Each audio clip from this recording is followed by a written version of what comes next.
লার্ড Richard 1950 সালে একটা experiment করেছিলেন।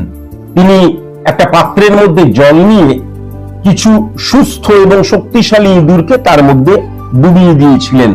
সেই ইঁদুরগুলো প্রথমে খুব চেষ্টা করেছিল বাঁচার এবং জলের উপর মাথা তুলে নিঃশ্বাস নিয়ে অনেকক্ষণ ধরে বাঁচার চেষ্টা করেছিল, কিন্তু সেই সারভাইভের সময় হয়েছিল 15 থেকে 20 মিনিট। তারপরে কিন্তু তারা মারা গিয়েছিল। তারা বুঝতে পেরেছিল যে আমাকে কেউ বাঁচাতে আসবে না।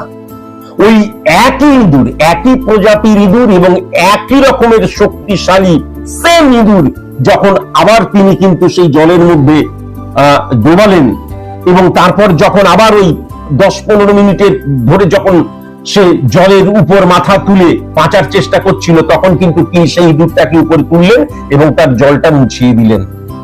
তারপর আবার যখন জলের মধ্যে তাকে চোবানো হলো, তুমি চিন্তা করলে অবাক হয়ে যাবে, সে কিন্তু জলের মধ্যে চুবে আবার যখন ওই 5-10 মিনিট হয়ে যাবার পর মানে নিঃশ্বাস নিচ্ছে জলের উপরে মুখটা তুলে, ভাবছে এইবারও বুঝি কেউ বাঁচাবে।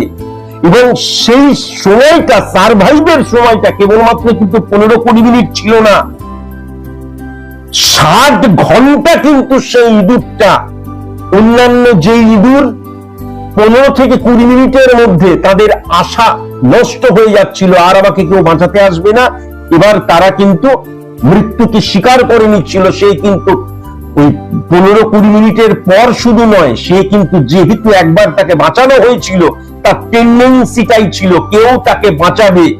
সে কিন্তু 15-20 মিনিট নয়, 60 ঘন্টা ওই জলের উপর মাথা তুলে বাঁচার চেষ্টা করেছিল। তারপর কিন্তু সে মারা গিয়েছিল।